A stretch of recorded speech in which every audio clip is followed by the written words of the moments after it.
Hey guys, welcome to the video. On today's video, I'm going to be sharing a hot take that you will either agree with or you will disagree with. It's a little bit of a controversial opinion, so definitely plan to leave me a comment down below. Let me know if you agree with me or if you disagree with me and why. I don't necessarily see a lot of people really in the middle on this topic, so it's going to be kind of a fun one to talk through.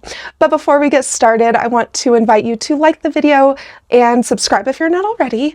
All those things really do help me out here on YouTube, and if you want to help support us continuing to do what we do here, the best place to do that is over on Patreon, so a link to our Patreon is down below. So the hot take, the controversial opinion, the thing that will most likely ruffle some feathers somewhere is that I don't believe that spanking should be considered a last resort in your domestic discipline relationship. So I'm really careful not to try to use blanket statements. Just because it doesn't work for me or someone else I know doesn't mean that it's not going to work for someone out there somewhere, right? However, this is one thing that I really do think that the mindset around spanking really matters. And that is that spanking really should not be considered a last resort. Because when you create this mindset around spanking that it is a last resort, you kind of put it on the highest rung of the ladder of consequences. You try all these different consequences before you finally concede and say, okay, all these other things didn't work. I guess we're going to have to resort to spanking in order to fix this habit or behavior.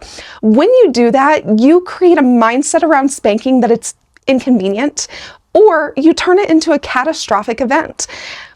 The level of personal failure that I would feel every time I received a spanking would be just so heavy and immense if I knew that I had basically exhausted Coda to the point where he felt like the only way to get through to me would be a spanking.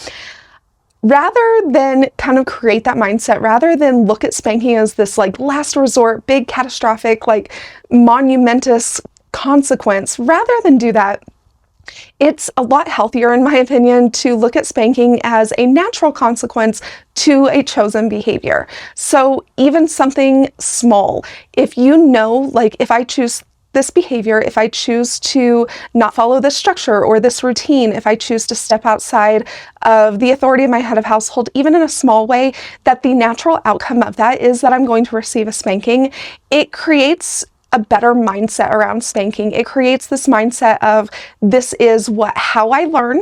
This is what happens when I don't do what I'm supposed to do. And it doesn't create this mindset of moral failure being an equation of receiving a spanking. Because I think when you turn it into this catastrophic event, when you look at it as a last resort, there is a level of subconscious belief that the only reason I ever get spanked is because I just can't learn any other way, or that I failed at my head of household's attempts to lead and guide me in these other areas, and I didn't respond appropriately to his attempts at discipline that didn't include spanking. And it becomes this concept or this idea that I have somehow failed in my submission because I am receiving a spanking.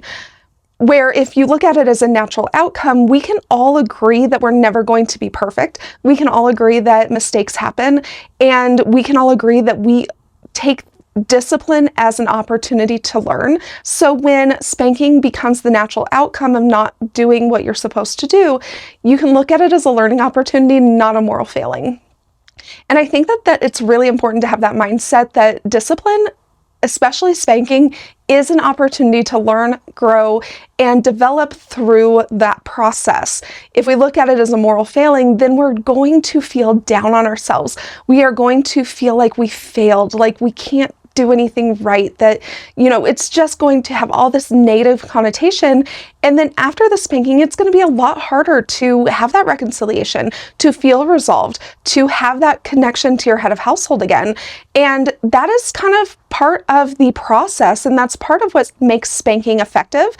That's part of what makes spanking a good experience within domestic discipline, is that process of feeling reconciliation and feeling connection to your head of household, feeling connection to your ability to submit, and feeling really encouraged that you get a completely clean slate to try to make better decisions, and it creates that motivation to make better decisions.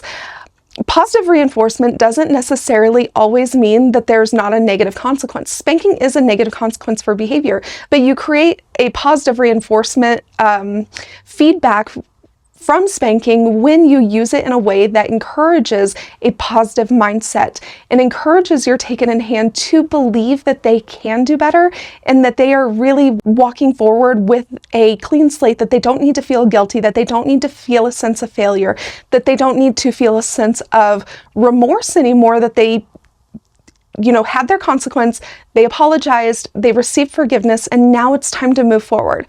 Where if you take spanking and make it this catastrophic event, this last resort, you do risk them feeling like they need to continue to pay a penance, that they need to continue to feel remorse, that they failed because they had to receive a spanking. So that is kind of my opinion on that. Obviously, there is way more nuance in this subject. Let me know if you would like a longer episode on, the difference in mindset and why one leads to a better outcome than the other, in my opinion. Let me know if you are interested in that. Otherwise, we will talk to you next time.